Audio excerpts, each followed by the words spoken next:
At long last, we are back on the Michigan and Trumbull podcast. I'm Alex Freeman, joined as always by Luke Jaconis. Luke, how you been? How's your winter? The last time I talked to you, it was like a year ago. It seems like at this point, Certainly feels that at way. least on podcast time. Yeah, it was. I think the last episode was early December. It's like we haven't talked in almost a year, something like that. My winter was good. When you're in Florida, you always have a good winter, so can't complain too much there. But That's yeah, true. all good here. It's just it's been. I don't have a lot of baseball stuff like that, like much that we can report. We talked about it kind of in our last episode. Shohei signed, Yamamoto eventually signed. Hmm. The Dodgers, it seems, are just going to cakewalk it to the World Series this year. And yeah, the Tigers are the Tigers. But I am very excited for this season. I know we're going to be getting into tons of Tiger talk this episode, but before we go any further, I would be a bad friend and co-host if I didn't ask for your thoughts, feelings, and reactions. And it's very apropos that you're wearing that Kool-Aid blue shirt. Your Detroit Lions this season finally It is lived up correctly to the called hype, the Honolulu Blue. expectations. Honolulu Blue, thank you for the correction. And not only won the NFC North, but made it to the NFC Championship. Yes, they did. Overall thoughts, feelings, emotions about how your Lions fared this past season. Yeah, I mean, it was really, I would say this season was ahead of schedule for a lot of Lions fans. I think that for me personally, it was okay, great. Playoffs or bust is kind of the sense going Mm-hmm. into the season. Getting to the NFC Championship was icing on the cake to the season. To have two home playoff games, two home playoff wins, huge, something that they had not done in 30 plus years.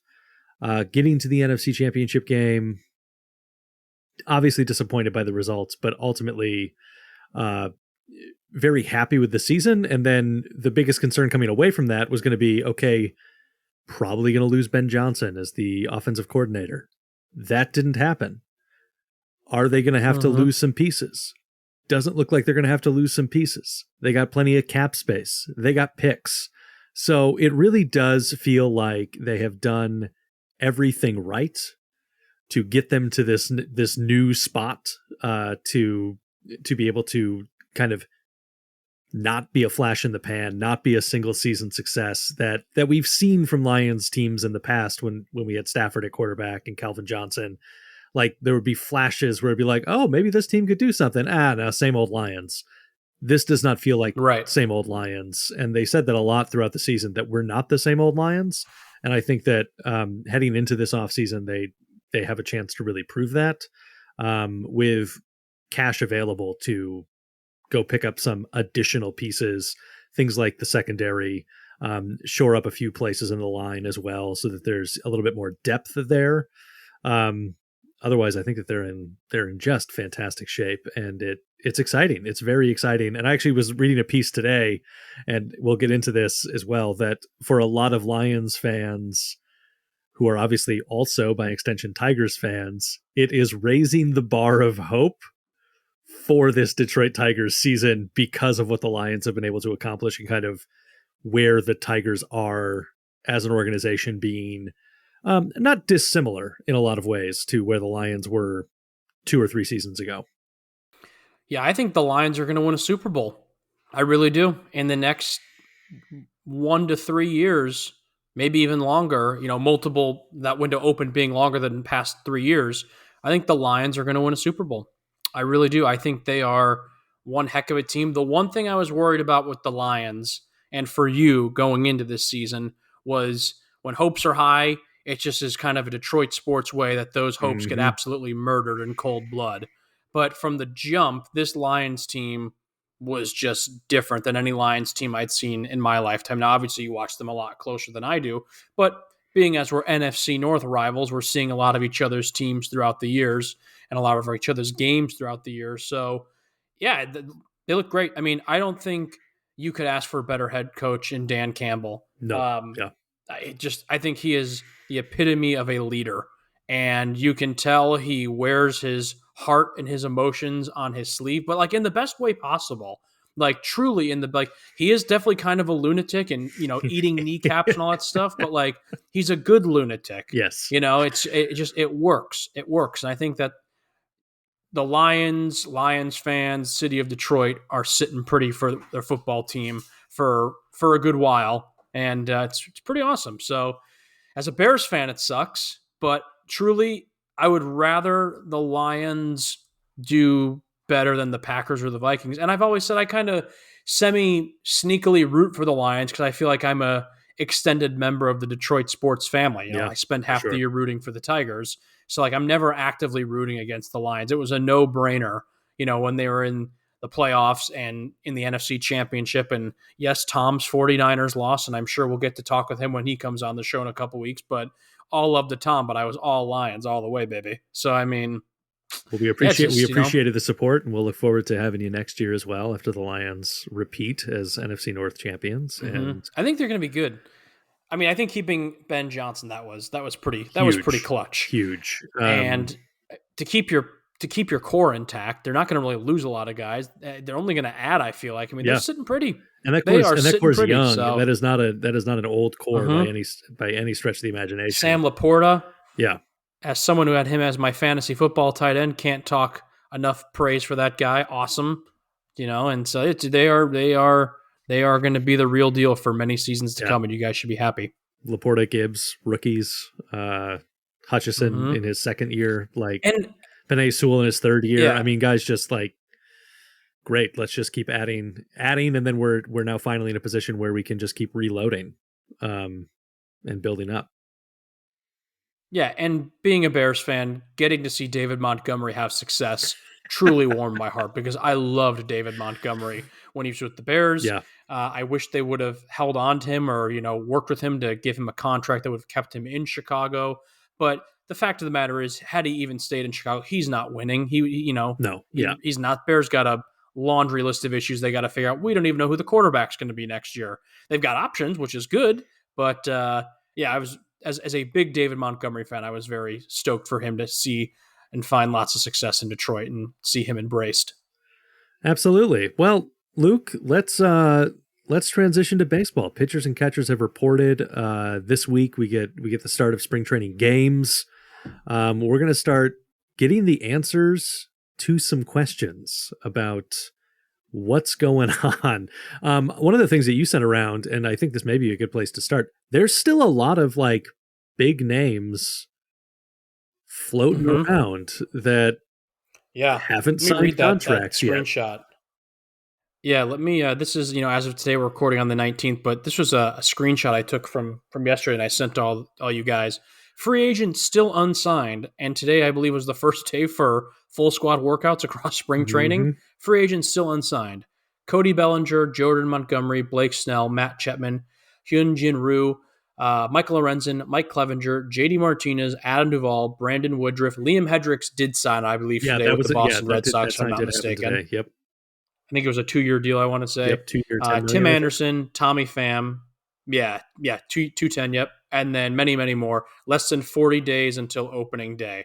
Look, this overall free agent class, there was big names in it, no doubt. I mean, you can't tell me Mhm. there's a year Shohei Ohtani, is a free agent that things aren't that isn't some level of magnitude in terms of talent for a free agent class. But compared to other seasons past, overall top to bottom probably lacks some depth and some star Mhm. power. But the fact that some of those names are still available with less than 2 months to go, month and a half to go till baseball is in full swing and games matter is insane to me. I mean, it's just Cody Yeah. Bellinger, Matt Chapman. You put those guys in a lineup; those are some guys who can be game changers, especially Cody Bellinger coming off the season he had in Chicago. Blake Snell's a big name. Jordan Montgomery's a big name. It's crazy to me that we've got so many of these guys still out there. And I have two trains of thought, and I'm curious to kind of get your opinion on it. Is this a Scott Boras thing? Or is this a thing where owners are starting to kind of maybe be more, and teams are starting to be more kind of conscious of how they're spending their money? Mhm. Or is it a mixture kind of the two? I know, so I don't know if all these guys are Scott Boras's clients, Yeah. but that was the first thing I saw. If you look at all the comments below it, it says the first thing is Scott Boras has ruined baseball, which they may not all be Scott Boras clients, but I think there's definitely some truth to that statement. Yes, yes, there's 100% truth to that statement. I think that there is a lot of subtle belt tightening happening around Major League Baseball in terms of contracts being offered and what's going out, especially because as you look at like the Bally Sports situation, the regional sports networks, right? Like there's a whole unsteadiness in the TV deal landscape for baseball and like what that revenue is going to look like, and kind of especially these outside of teams that are owned by you know, the Cohens of the world and the guys who have just like made their life on making $1 billion appear out of nowhere. Um, these owners are rich, but they're they're not unlimited rich, and they do have to run the baseball team as a business. And at the moment, the blank checks of TV deals don't seem to be there at present, especially for those kind of, I mean, even like large mid-market teams, anybody outside of Los Angeles and Mm-hmm. New York, I don't know really like how much guarantee of money is there. And at the same time, I think that you continue to look at the math of a lot of these deals, and they end up not making sense. And so I don't know if it is this group of guys in particular, their agents are asking for, you know, 4+ year deals that are valued at, you know, $100 million plus. There's not a guy on that list that I wouldn't love to pick up for a 2 year deal at more or less any price that is going to happen on a 2 year Mm-hmm. deal. Like somewhere between 10 and $20 million. Great. I love it. Like, let's do it. Um, let's bring them in. 4 years, 80 million. I'm less confident that I want to see the Tigers get tied up with any of those guys that, you know, yeah, JD Martinez's bat is what JD Martinez's bat has been in the past. Great. If it is Javi Baez's bat last season, or even JD Yeah. Martinez's bat last season, like, Yeah. Also ages for JD as well. So yeah, like, like there's not, none of those guys are as clear home runs on a long-term deal. So if their agent is pressing for a mm-hmm. long-term deal, then I can understand why they're not signed. And so I think maybe as we get closer, a lot of those guys are gonna say, okay, I'll take 2 years for 20 million, Yeah. which feels like a silly thing to say. As always, I'd always take 2 years for 20 million. Anybody want to offer me 2 years, $20 million to do most anything? I'll do 20 years for I'm 2 million. How in. about that? I'll really give someone a bargain. That is depending on what I'm doing for, I guess, the 20 years, but yeah, I don't know. One thing for me that, I see, and I think you kind of hit the nail on the head. There's not a lot of all those names I just read. There's no guys who should be getting like super long-term Yeah. deals, max maybe a 3-year deal kind of thing.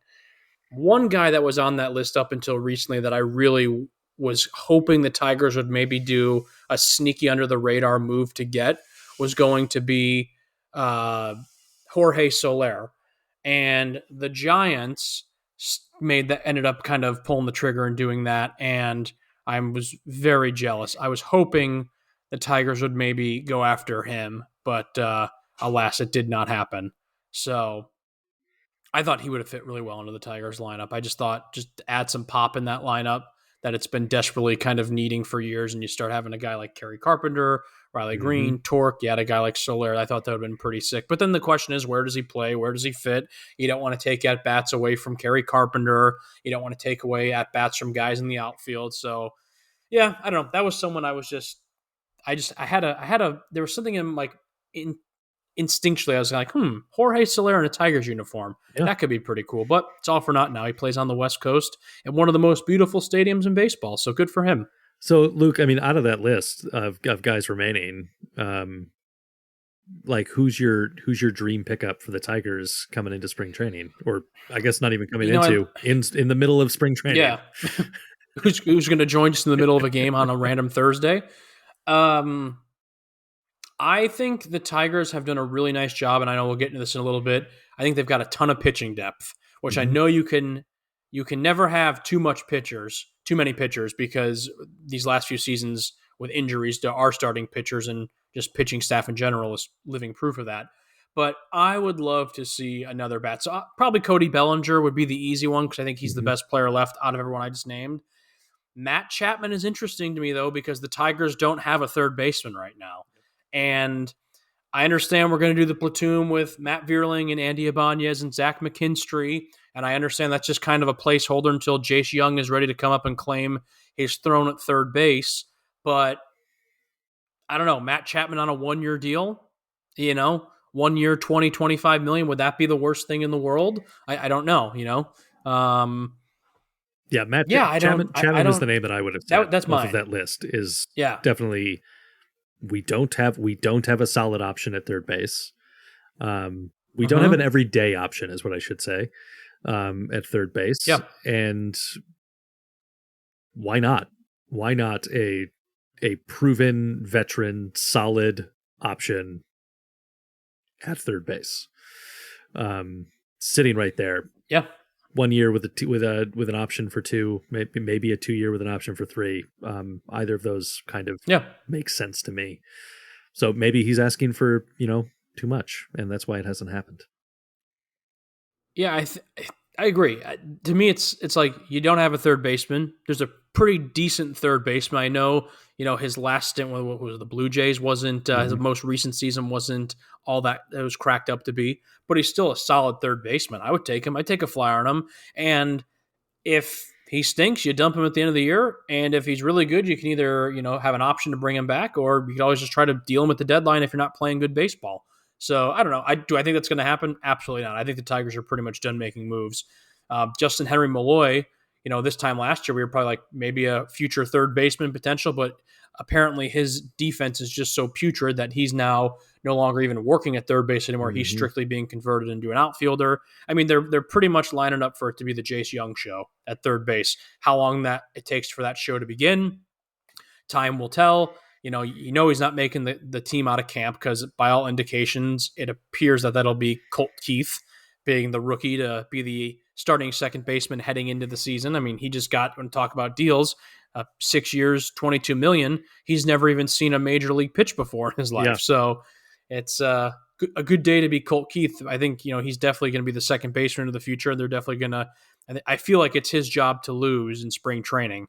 So they'll probably put McKinstry and Vierling and Andy Ibanez all kind of at third, and they'll let Colt Keith kind of get his feet underneath him at second, which I'm cool for. I'm cool with. So yeah. All right, let's take a brief pause, and we'll talk more specifics about the Detroit Tigers roster here in just a second. We are back on the Michigan and Trumbull podcast. I'm Alex Freeman, joined as always by Luke Jaconis.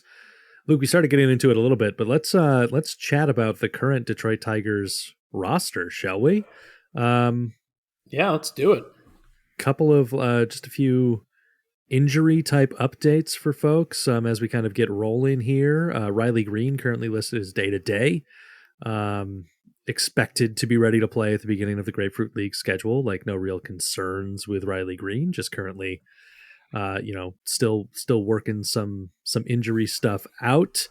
Dylan Dingler listed as out on the injury report of February 19th. He had a right elbow procedure in the offseason, so he's going to start throwing to bases this week as part of that rehab program.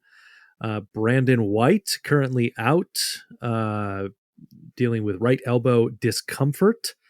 So he's going to just rest for a little bit and restart his throwing program in spring training. Sawyer Gibson Long, also out with a left groin strain after undergoing an MRI last week. I think that's the injury update on the Detroit Tigers. Luke, let's talk about the rest of the roster. Where are you at on your thoughts here? Overall, I'm excited. I think I'm more excited for this season than I was going into last season. Obviously, we were all hyped for the Miggy farewell Mm-hmm. tour, so that, was kind of excitement enough. But now Miggy's gone. It's actually very sad that he's gone. I think I read an article that I think it was Spencer Torkelson who said, or maybe it was Tarek Skubal who said, yeah, the locker room's a whole heck of a lot quieter now. And then I guess they gave Javi Miggy's locker, which I don't know how I feel about that, Mm-hmm. that they gave Javi Baez Miguel Cabrera's locker. But let's talk about Javi Baez for a second. Let's do it. I want the record to show, and you can keep me honest throughout the season. I'm going to try a new approach with Javi this year. I'm going to try the power of positivity. I don't know how long it's going to last me, but I'm going to at least attempt it. I want Javi Baez to do well. Mm-hmm. Do I have issues with how he has performed and how he carries himself? Absolutely. But I'm going to say, you know what? That's in the past. Let bygones be bygones and hope for the best. If Javi Baez succeeds, we will all succeed because that means he'll be contributing to the Tigers at a very high rate. Do I expect him to be 2016, 2015 Javi Baez? No, I don't. But I do expect him to play like the caliber of contract that he was awarded going into the 2022 season, Yep. which he has not lived up to thus far. So I want Javi to do well.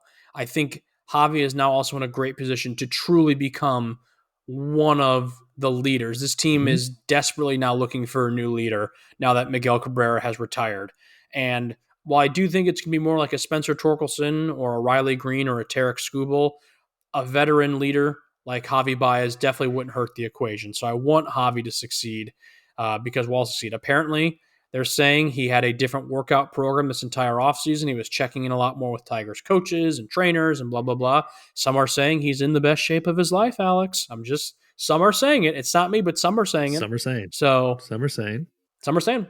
Some are saying. So yeah, I hope Javi brings it this year. And, only time will tell. But Yeah. yeah. I mean, it is That's my initial thoughts on Javi. truly put up or shut up time for Javi Baez. That the whatever shadow of Miguel Cabrera that was there the past two seasons, in that it was Miggy's team, it was not Javi's team, by any sense. And so to a certain extent, perhaps Javi was like, well, I understand they're paying me. I'm the guy playing day to day in the field, but it's Miggy's team.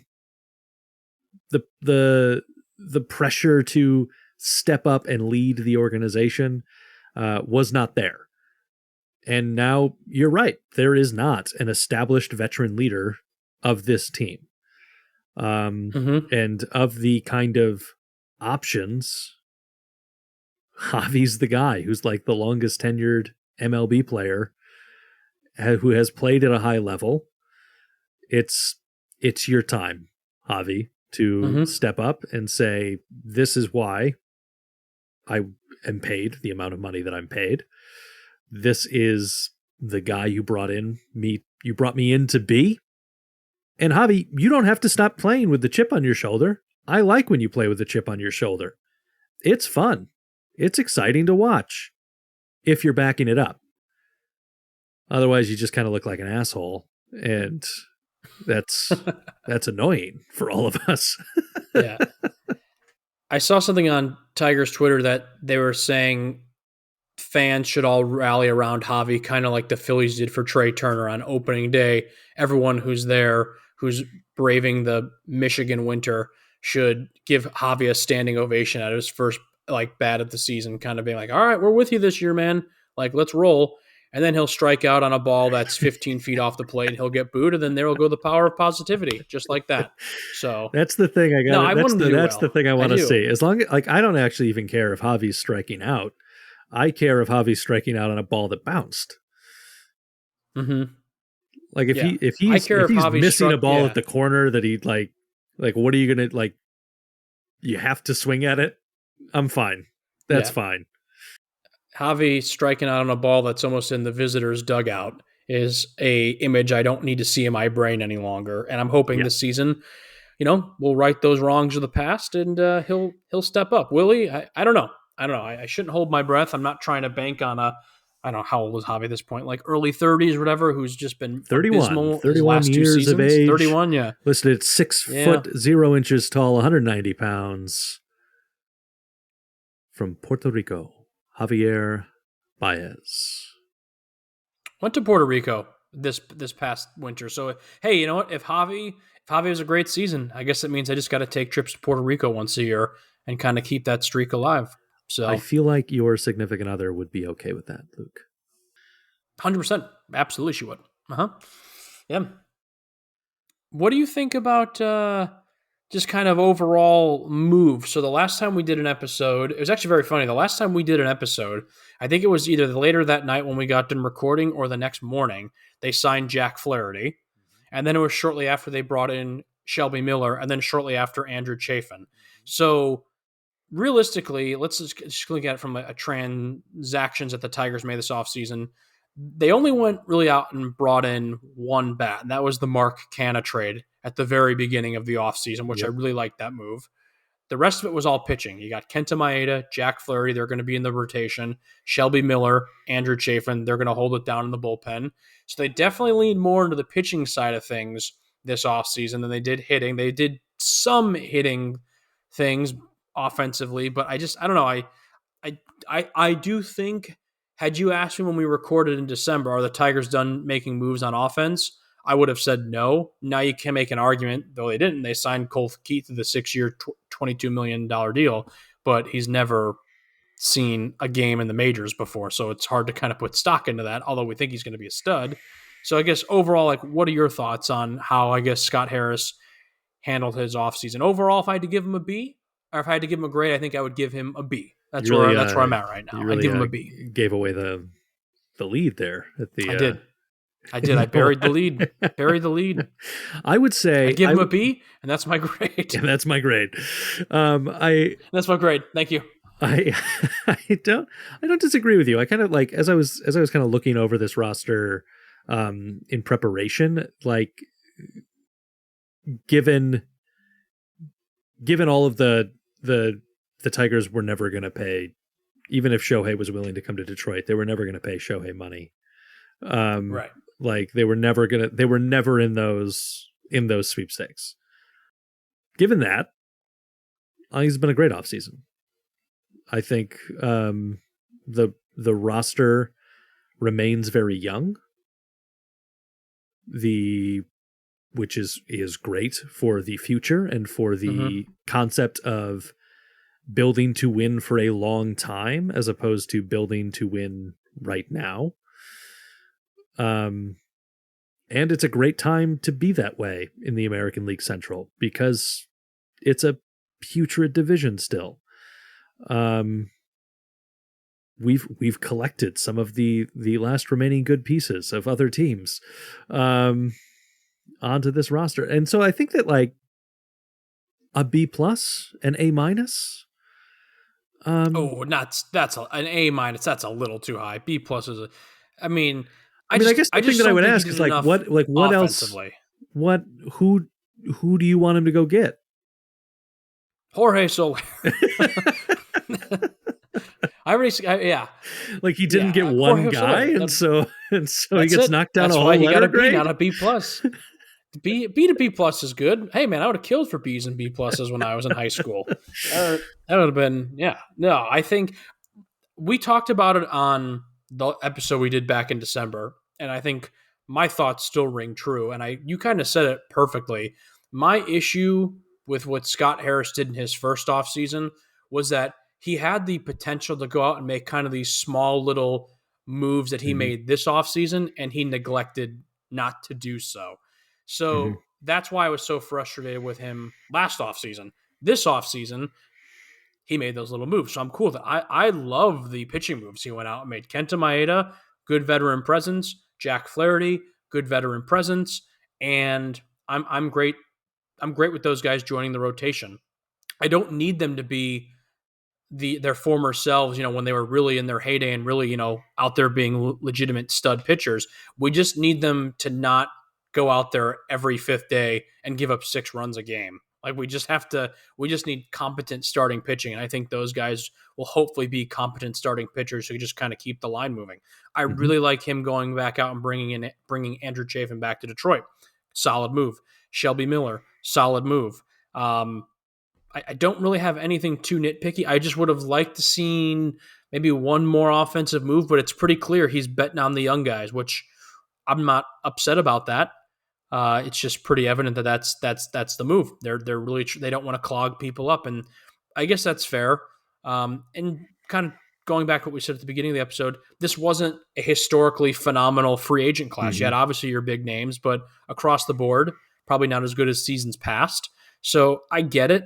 I'll be curious to see what the first big contract Scott Harris ever decides to give out during his Detroit Tigers tenure. I Yeah. mean, yeah, he gave out a 6-year deal to Colt Keith, but it was in the low 20 million. So there's, Yeah, I think one of the not much things, there. You can't count that like one. looking at this roster and kind of the moves that he has made is one thing that I like is that they are not so weighed down by even guys on like 2 or 3 year deals, um, Mm-hmm. with like large-ish numbers attached to those deals. In that they feel really well positioned to be buyers at the deadline.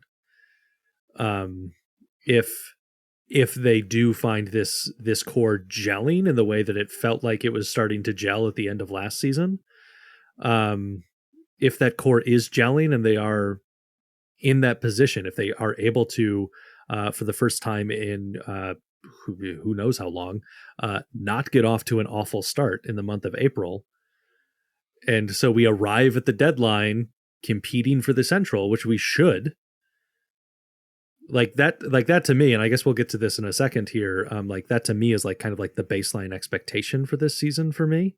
um and I think that they are well set up, that if they are sitting, you know, second place, maybe like a tight third place in the Central, depending on how tight the race ends up being, which I think there's some good potential for a fairly tight AL Central race, um because all of the teams kind of feel like they're sitting at the same place.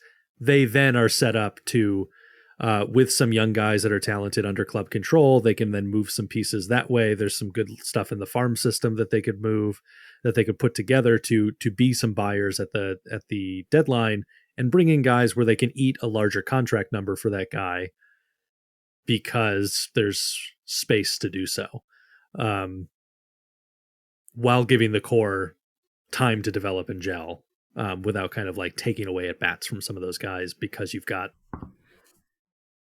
somebody else take that needs to take those at bats because you're paying him $15 million this season.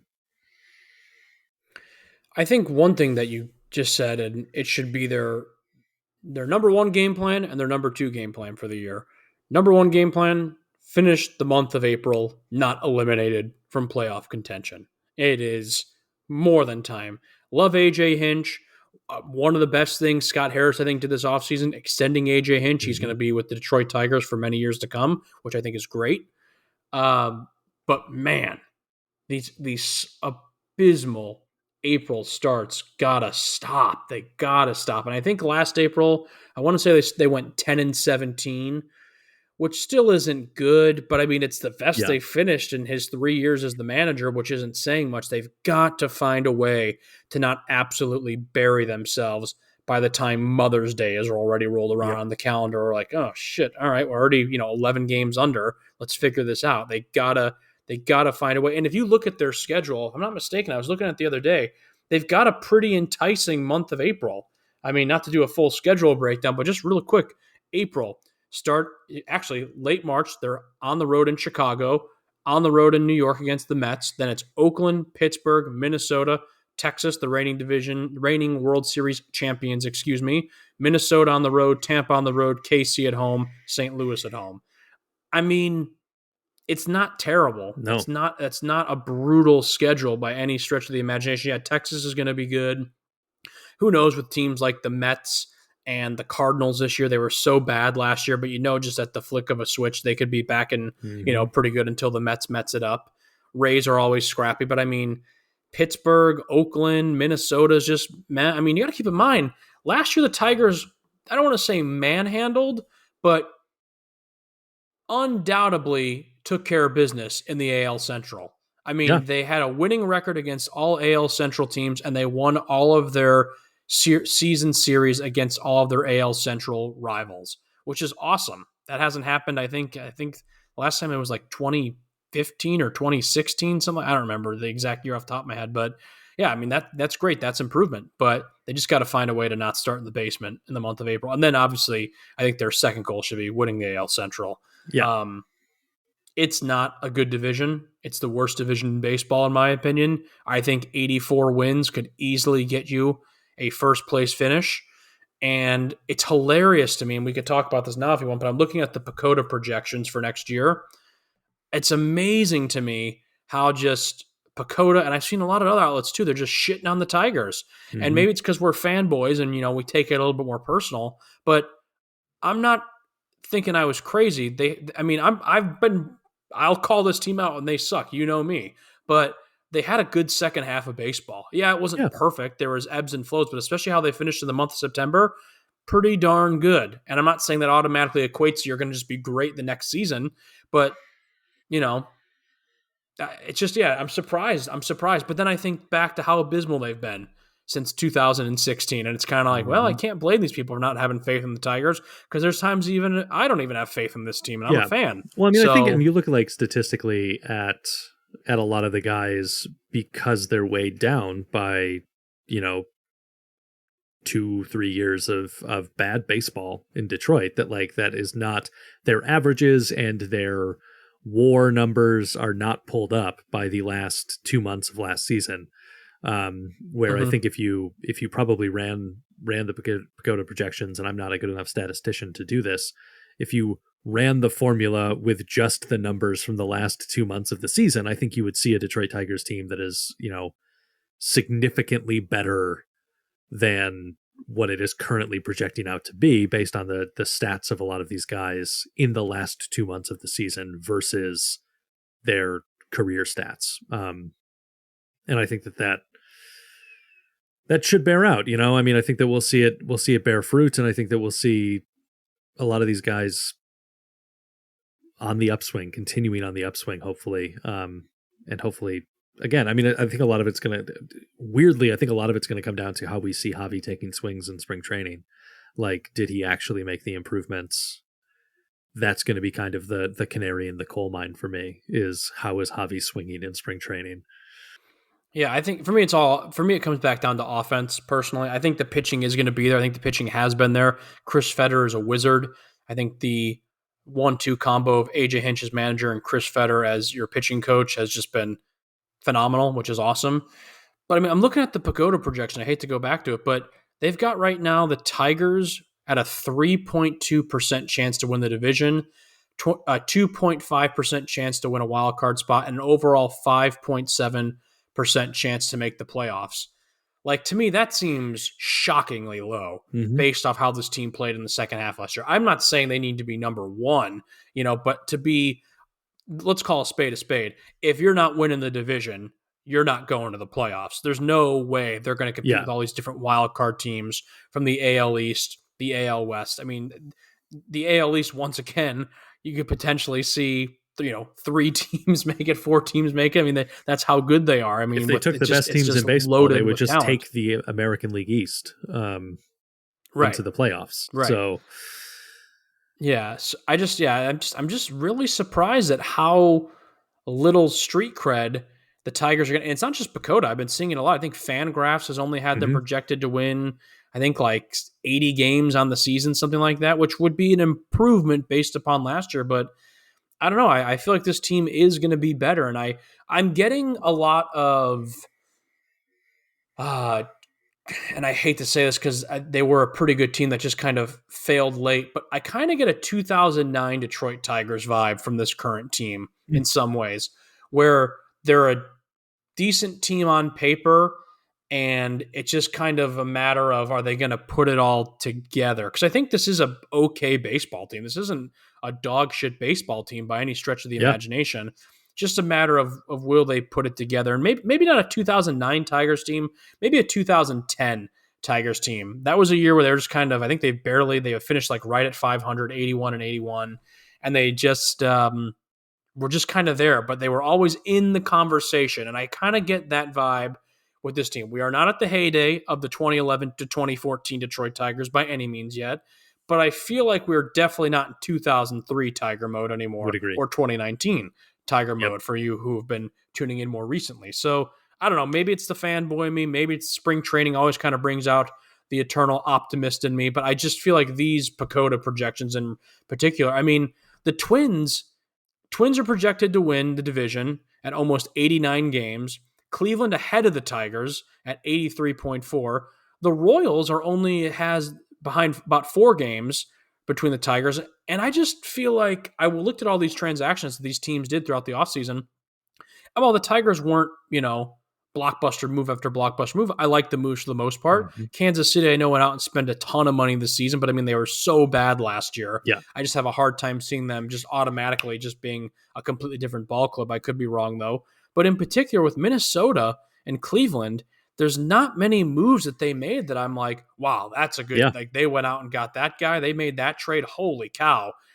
The Twins, in my opinion, subtracted more than they added, and Cleveland just really didn't do anything in my eyes. So I don't know. I mean, Minnesota lost Sonny Gray, Hmm. Kenta Maeda. Hmm. I mean, I can't think of the guy they traded. The name is escaping me. They traded him to the shortstop that they traded to Seattle. I know they brought in Carlos Santana, but I mean, yeah, in my opinion, the Twins subtracted more than they added. I think the Twins will still be a perfectly fine 80 to 86 win team, 85 win team, but I don't think they're running away with anything. And I feel like the way everyone's making it seem right now is that they're either going to run away with it or they're going to kind of win by default, which could happen, I guess, the latter. But I don't know.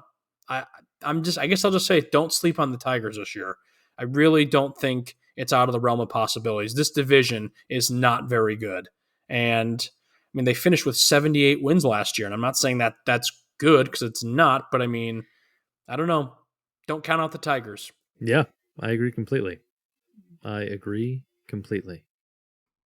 I have a spinning pinwheel on my side, so I can't do anything. But um, the Technical beauties difficulties, that's always fun. of Hey, real technology. quick, too. While technology is sucking, this was another reason, too, and I was shocked by this. I'm going to make fun of the Twins here for a second. The Twins on paper, they've got, like I said, they've got a fine team. It's not the best team in baseball. It's not the worst team. But one glaring thing for me that the Minnesota Twins desperately need is a gentleman by the name of Byron Buxton to be healthy. If he's healthy, Yeah. then I'm a little bit scared shitless because that man is a talent when he's healthy. But listen to this. Games played since 2020. He played 61 games in 2021, 92 games in 2022. Last year he played 85 games. Like, Wow. and he's next to Carlos Correa. He's supposed to be your guy. So I see stuff like that, and I'm kind of like, yeah, I guess I just don't get the hype for the Twins. That I don't know. I guess maybe that's my fault, I but didn't realize Jorge Buckner missed Polanco. that many games last year. Jorge Polanco was the shortstop that the Twins traded. I kept wanting to say Gregory Polanco, and I knew that wasn't it. And I definitely knew it wasn't Placido Polanco because he's been long out of the league, number 14. Yeah, so I don't know. To me, am I wrong on that? Do you think the Twins did anything that was this earth shattering that they're getting all this street cred to deserve? No, I mean I think that all that they're getting is the street cred of being the not worst team in the Central for the last few years. Yeah, they're kind of the rollover victor, I And like guess. I mean, and like nobody else in the division did anything exciting, so like why wouldn't the division shake out more or less how Yep. it has?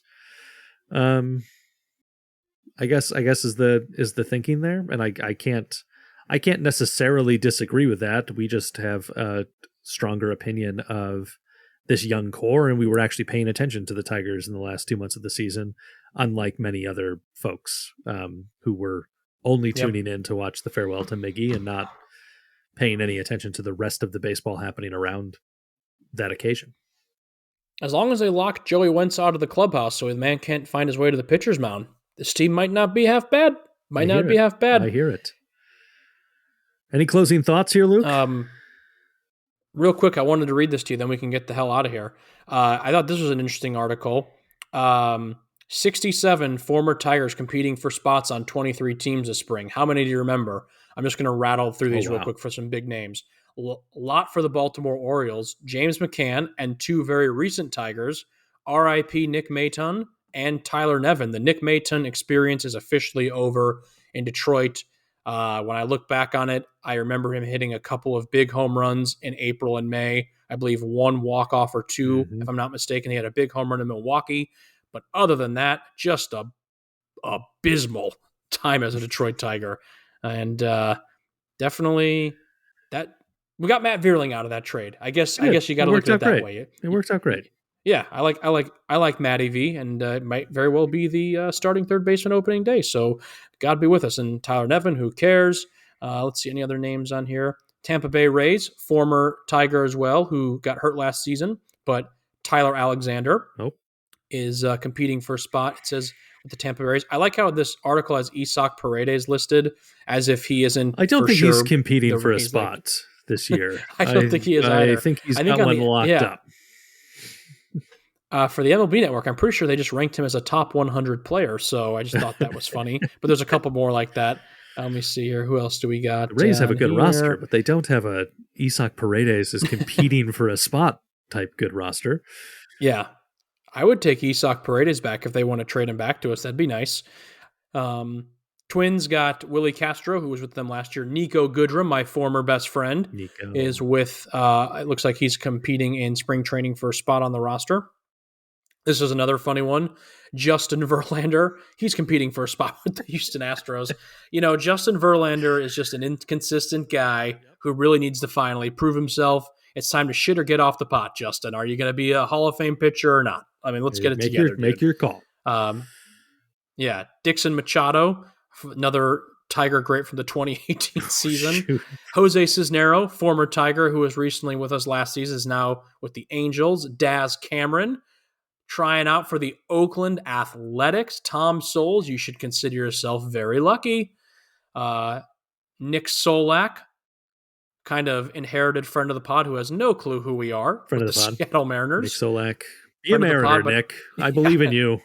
Yeah. You'll be my favorite Another Mariner. guy who's really trying to another guy who's trying to stake his claim in the majors, Max Scherzer with the Texas Rangers. Ooh, will he make the roster chasing of the defending World Series champions? All right, I gotta see your reaction when I give you this name. Guess who is still in the major leagues trying to make something happen of his career? Jose Urania. No, Jose is trying to compete. Hang it up. Hang it up. The Texas Rangers. Everybody, the Texas Rangers. Listen, Texas Rangers or any other Major League Baseball team, you would be better served to just hold a raffle to bring in a fan to pitch. One drunk fan. Yeah, absolutely. Than to have Jose Urania Derek take a roster spot. Oh, Derek.